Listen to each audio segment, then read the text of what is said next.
Pertanyaannya, apakah Barreskrim perlu memproses laporan soal ijazah Hakim MK Arsul Sani? Bagaimana juga menyelesaikan persoalan ijazah ini? Serta apa dampaknya untuk Mahkamah Konstitusi? Kita bahas bersama mantan anggota Komisi 3 DPR dari fraksi PDI Perjuangan, Trimedia Panjaitan. Selamat malam, Pak Trimed.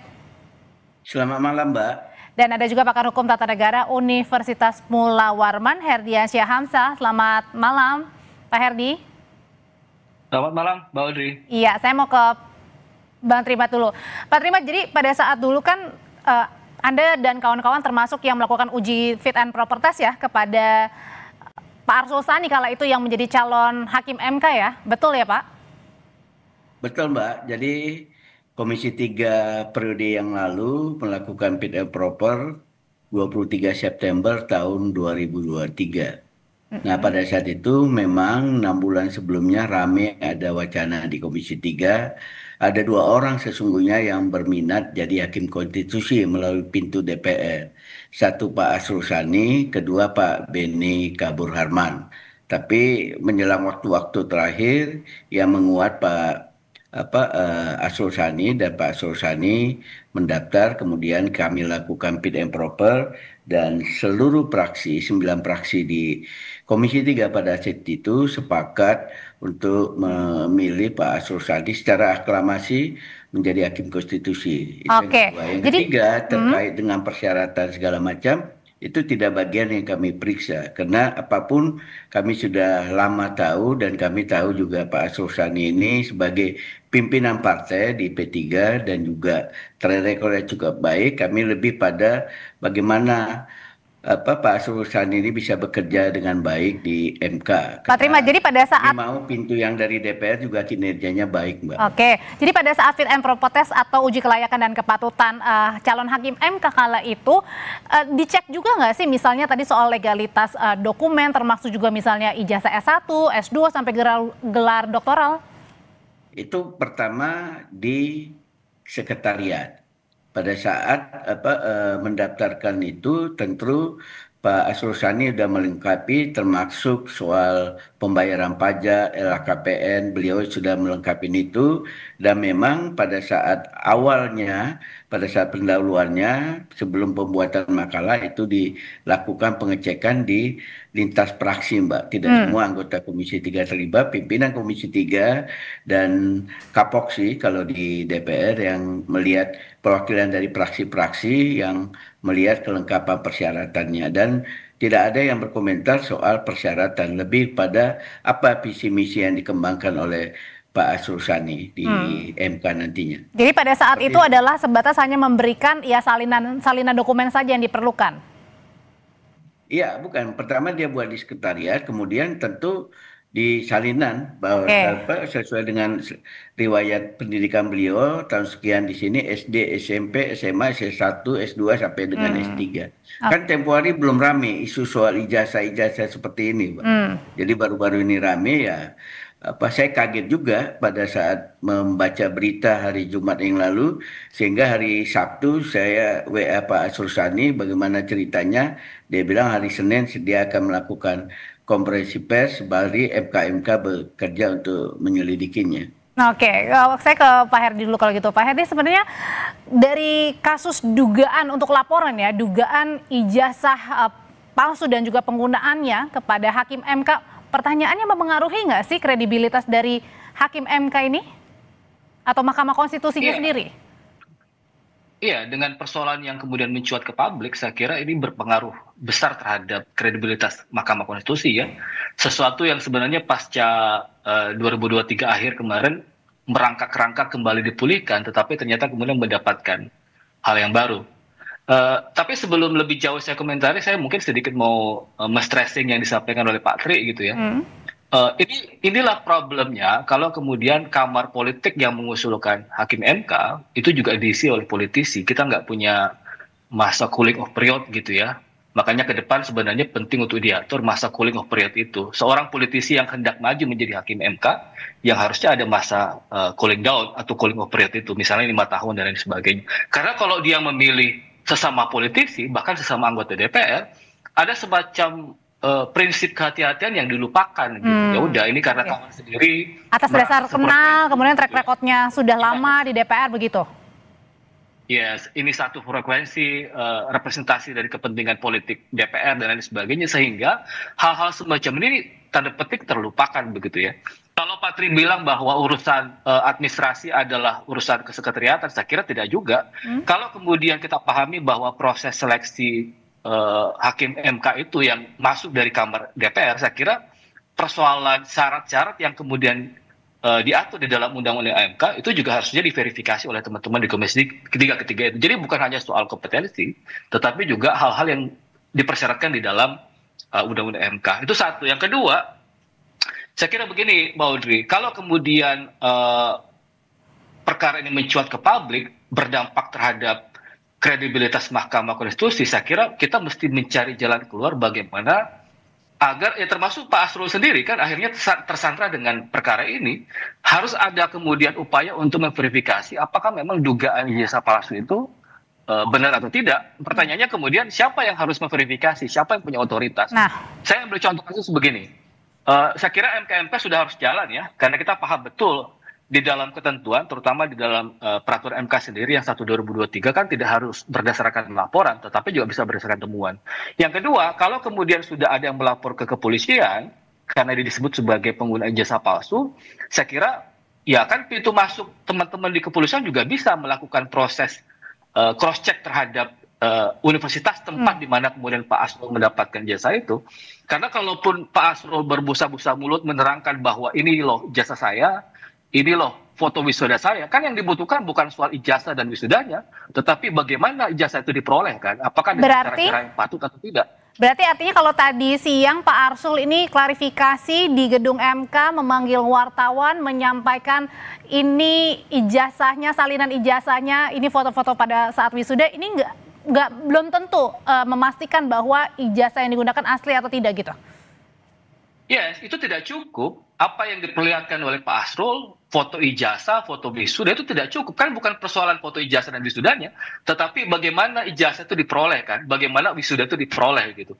Nah, salah satu cara untuk mengetahui itu ya bagaimana proses pemeriksaan terhadap dari mana kemudian ijazah itu diperoleh Pak Asrul gitu. Kalau kemudian laporan ini sudah masuk dengan Polandia, kalau kemarin seingat saya di bulan September itu kan ada proses mutual legal assistance antara Indonesia dengan Polandia kan.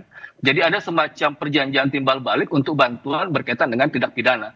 Jadi bisa saja mutual legal assistance itu digunakan sebagai dasar Kepolisian Republik Indonesia bekerja sama dengan Kepolisian Polandia untuk memeriksa apakah memang tempat universitas di mana tempat di mana Pak Asrul mendapatkan jasa itu, dan bahkan kan kalau disebut-sebut kita kembali lagi soal pada saat fit and proper test, Pak Trimat. Kalau tadi dikatakan bahwa ini adalah tugas sekretariat untuk memeriksa, mengecek begitu ya keaslian atau dokumen-dokumen salinan ijazah yang dimiliki seorang calon hakim MK. Berarti artinya ini ada catatan juga yang seharusnya diperbaiki, jangan hanya tadi ketika dikatakan kemudian dekat sesama anggota DPR, jadi kemudian mengabaikan hal-hal yang seharusnya memang harus diperiksa dan dicek lagi.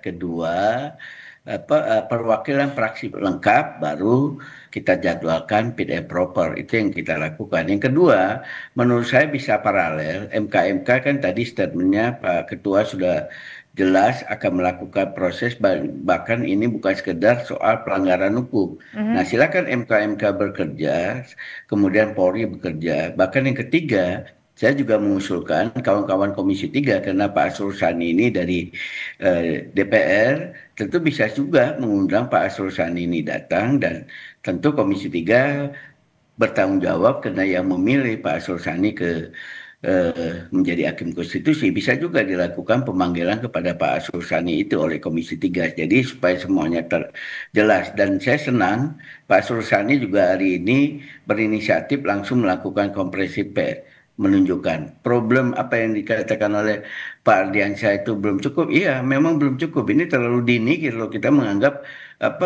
urusan ijazah Pak Asrul Sani ini sudah selesai. Biarkan ini berlanjut dan mudah-mudahan bisa secepatnya sehingga tidak melakukan proses delegitimasi terhadap MK itu sendiri. Kita berharap MK-MK juga sempat bekerja. Apakah dalam proses ini Pak Asrul Sani boleh menangani perkara atau tidak? Itu juga harus diperjelas sebelum urusannya clear benar oleh MK-MK. Seperti itu, Mbak. Oke, dengan adanya dugaan ijazah palsu yang digunakan Pak Arsul Sani ini, pertanyaan berikutnya, apakah juga menjadi tanggung jawab dari anggota DPR yang kala itu melakukan fit and proper test kepada Pak Arsul Sani? Usai jeda ya Bapak-Bapak, tetap bersama kami di Sapa Indonesia Malam. Bersama kami di Sapa Indonesia Malam, Pak Herdi, saya sebelum ke Pak Trimat, saya mau ke Pak Herdi dulu. Jadi menurut Anda sebaiknya meskipun ini baru tudingan ya, penggunaan ijazah palsu, apakah Pak Arsul Sani harus dinonaktifkan sementara waktu, artinya tidak menangani perkara-perkara? Iya, sebenarnya mekanisme itu disiapkan ya. Jadi kalau kemudian kita baca baik-baik di dalam Undang-Undang MK yang 7/2020, ada 3 skema pemberhentian di situ ya. Pemberhentian dikarenakan memang secara hormat, pemberhentian secara tidak hormat. Ada istilah pemberhentian sementara. Apa maksud pemberhentian sementara di dalam Undang-Undang MK itu? Agar yang bersangkutan, misalnya salah satu hakim, dianggap melakukan pelanggaran terhadap kode etik dan perilaku, dianggap melakukan perbuatan tercela misalnya. Ada 8 ya syarat-syarat di situ untuk diberhentikan secara tidak hormat, maka bisa saja diberhentikan sementara waktu. Secara teknis dihitung sejak diberhentikan 60 hari ya, dan bisa ditambah 30 hari sebagai perpanjangan. Pertanyaannya, apakah kemudian Pak Asrul sebaiknya diberhentikan sementara waktu? Saya kira untuk menjamin objektivitas proses pemeriksaan terhadap atau penyelidikan yang dilakukan oleh MK-MK, saya kira itu menjadi opsi yang bisa saja dilakukan oleh MK. Supaya marwah MK-nya juga tidak terganggu gitu ya? Yes, kita masih ingat betul dulu ketika problem putusan 90 ya yang melibatkan Gibran Rakabuming Raka. Saya kira waktu itu kan untuk menjamin objektivitas pemeriksaan, agar kemudian dianggap bahwa MK bekerja secara independen, termasuk marwah MK secara kelembagaan. Saya kira itu menjadi opsi yang bisa saja dilakukan. Jadi pemberhentian sementara waktu sembari pertama Pak Asrul juga diberikan waktu untuk fokus di dalam menyelesaikan perkara ini. Yang kedua, itu juga bisa memberikan jaminan kepada publik bahwa proses pemeriksaan ini memang berjalan secara independen. Oke, kalau gitu apakah kemudian dengan kasus atau tudingan penggunaan ijazah palsu seorang hakim MK ini, Pak Trimet, apakah ini juga menjadi bentuk pertanggungjawaban kepada anggota DPR yang kala itu melakukan uji kelayakan dan kepatutan terhadap seorang Arsul Sani, Pak Arsul Sani? Ya, saya kira iya. Makanya saya sampaikan tadi bentuk dari pertanggungjawaban DPR dengan mengundang Pak Arsul Sani. Pak Arsul Sani dipanggil ke DPR untuk bisa juga menyampaikan, mempertanggungjawabkan apa yang dilaporkan. Ini saya kira bukan tudingan. Kalau sudah berani seseorang dari aliansi ini melaporkan ke Barreskrim, tentulah mereka ada bukti permulaan yang sangat cukup ya, sehingga berani melaporkan pejabat negara sekelas hakim konstitusi. Itu dilakukan. Kedua, MK-MK saya kira segera memprosesnya dan segera memeriksa, kemudian menyampaikan pendapatnya. Apakah Pak Asrul Sani berhenti sementara, tidak boleh menangani perkara-perkara sebagaimana disebutkan Pak Erdiansyah tadi, atau apa keputusan dari MK-MK supaya isu ini tidak bergulir. Tapi kan yang ketiga, isu ini kan bagus, Mbak. Isu ini udah langsung keluar, Pak Asrul Sani menyampaikan dan bahwa dia kuliah, kapan dia kuliahnya, Meskipun 11 tahun ya? kapan. Memang saya agak surprise. Pak Arsul Sani tadi saya sekilas mendengar beliau selesai 11. Ya, Pak Trimet. Oke, sambungannya nampaknya terputus, Pak Trimet. Oke, saya kembali ke Pak Herdiansyah dulu kalau gitu sambil menunggu jaringan yang bagus dari Pak Trimet Panjaitan. Pak Herdiansyah. Sebagai pimpinan. Oke, kita sambung kembali ke Pak Trimedia Panjaitan, tapi sambil menunggu saya mau bertanya hal yang sama. Ya, udah Mbak. Oke, gimana tuh tadi Pak Trimet? Jadi yang sorotan 11 tahun kuliah doktoral itu juga yang disoroti gitu?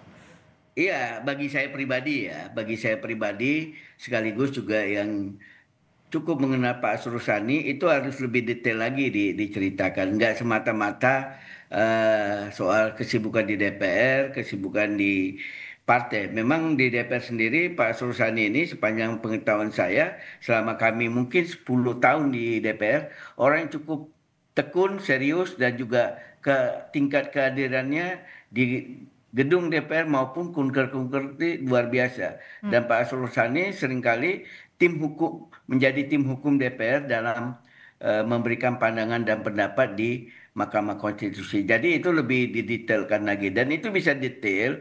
Mudah-mudahan minggu ini atau minggu depan, karena minggu ini Komisi 3 kelihatan sedang memulai proses fit and proper terhadap KY, dan itu juga bisa menjadi bahan masukan terhadap Komisi 3 kejadian Pak Arsul Sani ini, sehingga jangan ada juga anggota KY yang dipilih itu bermasalah ijazahnya setahun 2 tahun kemudian. Oke, tadi juga sebenarnya di dalam di Komisi 3 juga sudah disinggung oleh Pak Habibur Rahman sendiri soal itu penggunaan ijazah calon anggota atau hakim KY, Pak Trimet.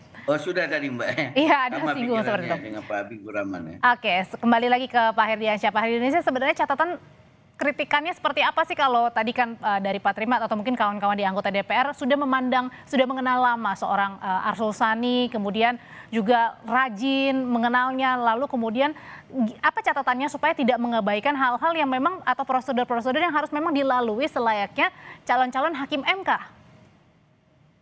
Iya, berkenal cukup lama, pembawaan yang saya tahu juga Pak Arsul tenang di dalam menyampaikan pendapat ya, karena bukan menjadi jaminan begitu ya. Seperti yang saya bilang tadi, pertama saya kira kritikan yang penting adalah bahwa karena proses politik yang menentukan usulan Pak Arsul sebagai calon hakim MK ketika itu, jangan kemudian kita menggampangkan semua persoalan, termasuk ketiadaan prinsip kehati-hatian di dalam memeriksa dokumen persyaratan Pak Arsul Sani. Kan sebenarnya ini reasonable ya, misalnya apakah mungkin Pak Arsul Sani memilih universitas di Polandia yang tempatnya cukup jauh, meskipun tadi alasannya ini karena pandemi, kuliah online dan lain sebagainya, tapi saya kira itu tetap mencurigakan begitu ya. Apalagi tadi disebut terkonfirmasi bahwa Pak Arsul kalau menghitung sejak dari Inggris kemudian pindah ke Polandia itu kira-kira 11 tahun begitu ya. Itu saya kira mencurigakan, dan Pak Arsul sendiri berkuliah di tempat yang tidak lazim gitu. Belum lagi misalnya kenapa tidak lazimnya? Yang mana nih bagiannya? Bukan hal yang lazim dituju sebagai tempat berkuliah ya. Apa jaraknya, kredibilitasnya? Jarak kemudian tempat justru memilih di Polandia ya, hal yang tidak lazim dilakukan oleh teman-teman di DPR gitu ya. Kemudian yang berikutnya saya kira penting untuk memastikan bahwa antara proses persyaratan, dokumen-dokumen persyaratan itu menjadi bagian juga yang harusnya ditanyakan dan diperiksa oleh teman-teman di DPR. Jadi jangan karena persoalan satu frekuensi seperti yang saya bilang di awal, berkawan lama, kemudian kita menafikan hal-hal semacam ini. Jadi ini saya kira penting untuk dipastikan kalau kita bicara soal proses seleksi ke depannya. Ini seperti kalau kemudian proses ini karena alasan ada tanggung jawab moral, makanya kemudian penting memanggil Pak Arsul, ya memang ini terkesan asap mendahului api ya, artinya seharusnya proses itu sudah dilakukan sejak awal. Bagaimana proses pemeriksaan sedetail mungkin dilakukan sejak awal, fit and proper dilakukan terhadap agar tidak ada cacat ya atau celah-celah ya begitu ya, Ferdi? Yes, itu yang menjadi penting menurut saya. Yang kedua, saya kira catatan pentingnya adalah berkaitan dengan MK secara kelembagaan. Kenapa tadi saya bilang ada opsi memberhentikan sementara waktu kepada Pak Arsul Sani, karena ini bicara soal kepercayaan lembaga, ada semacam public trust yang dipertaruhkan begitu. Jangan karena nilai setitik rusak susu sebelanga kan. Makanya penting proses verifikasi terhadap dugaan pengguna ijazah palsu yang dituduhkan kepada Pak Arsul itu segera diverifikasi. Secara politik tadi usulan Pak Tri, ya Pak Arsul Sani misalnya dipanggil ke DPR kemudian ditanyakan kembali seperti apa prosesnya dan lain sebagainya. Tapi bagi saya sebenarnya kan yang paling penting adalah bagaimana memastikan bahwa ada rangkaian kejadian di Polandia, di mana Komisi Anti Korupsi di Polandia, KPK-nya Polandia kemudian menangkap beberapa orang yang berkaitan dengan pengelolaan universitas dengan dugaan membisniskan ijazah dari universitas yang dimaksud, yang kebetulan tempat Pak Arsul Sani berkuliah di sana. Jadi rentetan peristiwa ini juga tidak bisa dipisahkan. Makanya saya bilang tadi bisa jadi misalnya karena ada laporan masuk di Kepolisian Republik Indonesia, maka apa yang saya sebut tadi dengan istilah mutual legal assistance itu, perjanjian timbal balik di dalam urusan tindak pidana itu bisa dilakukan dengan Kepolisian Polandia. Ya hitung-hitung tes-tes lah hasil dari MLA itu ya, mutual legal assistance yang pernah Jadi, dilakukan yang tidak jauh. kalau Sekitar Pak September kemarin. Kalau dari Pak Herdi sendiri artinya apakah harus tadi jalannya harus beriringan saja, misalnya yang diproses di soal tudingan itu di Barreskrim dengan yang di MK ini kan mengenai kode etik ya, apa itu harus berjalan bersamaan atau yang mana dulu harus dimulai dulu diselesaikan? Ya saya kira bisa bersamaan. Jadi teman-teman di MK memulai proses pemeriksaan penyelidikan yang berkaitan dengan dugaan pelanggaran etik itu, karena domainnya memang di MK adalah domain etik ya. Apakah misalnya Pak Asrul dianggap melakukan pelanggaran terhadap kode etik dan pedoman perilaku hakim? Apakah misalnya dianggap melakukan perbuatan tercela ya? Karena perbuatan tercela itu kalau kita baca penjelasan di Undang-Undang MK adalah perbuatan yang berkaitan dengan pertaruhan martabat nama lembaga kan. Jadi bisa saja pintu masuk itu digunakan, proses pemeriksaannya bisa dilakukan secara bersamaan, MK jalan, tetapi proses konfirmasi apakah memang ada dugaan jasa palsu yang digunakan di sana juga bisa dilakukan oleh aparat kepolisian. Bahkan secara politik tadi Pak Tri bilang, ya Pak Asrul bisa jadi dipanggil oleh DPR, meskipun ya harusnya itu ditempuh di awal proses seleksi di awal Pak Asrul Saleh terpilih ya, tapi nggak apa-apa. Proses politik tetap harus dilakukan oleh Komisi 3, setidak-tidaknya bagian dari pertanggungjawaban moral tempat di mana kemudian Pak Asrul Saleh diusulkan sebagai Hakim MK ketika itu. Oke, kita lihat Gitu, nanti apa keputusan dari MK dan termasuk juga MK. Terima kasih untuk pandangannya Pak Ardiansyah. Mbak, Oke, ini boleh, baru silakan. pertama kali terjadi di DPR. Yang kami pilih apakah pimpinan KPK, kemudian Hakim Agung, sampai dengan Hakim Konstitusi dan yang lain-lain yang melalui pintu Komisi 3, peristiwa dipersoalkan ijazahnya. Jadi ini pelajaran dan catatan yang baik bagi Komisi 3 untuk lebih hati-hati. Saya setuju pendapat itu karena belum terjadi isu-isu soal ijazah-ijazah palsu ini. Ke depan soal ijazah memang harus menjadi concern yang tinggi bagi DPR sendiri. Tidak hanya di Komisi 3 saya kira, tapi Komisi 1 sampai dengan 13 yang melakukan fit and proper. Oke. Seperti itu, Mbak. Oke, sudah kita tangkap. Ya. Terima kasih. Terima kasih, Pak Trimat. Kalau gitu. Saya kira bukan kali ini saja Pak Tri. Kemarin juga pengganti Pak Arief itu bahkan tidak ada proses seleksi secara terbuka gitu ya. Itu juga yang kita sayangkan. Jadi sebenarnya teman-teman Bukan, maksudnya soal ijazah, Pak. Soal ijazahnya. Berarti artinya itu Pak Heri juga setuju ya tadi ya kalau soal kedepannya sebenarnya harus lebih selektif lagi, bukan hanya sekedar ya syarat formalitas, tapi itu betul-betul harus diteliti, diperiksa ya benar apa enggak ijazahnya gitu ya. Yes, betul. Jadi on the track harus berjalan dengan prinsip-prinsip. Kira-kira begitu Mbak. Oke, terima kasih Pak Hedi, terima kasih juga Pak Trimas, selamat malam Bapak-Bapak semua.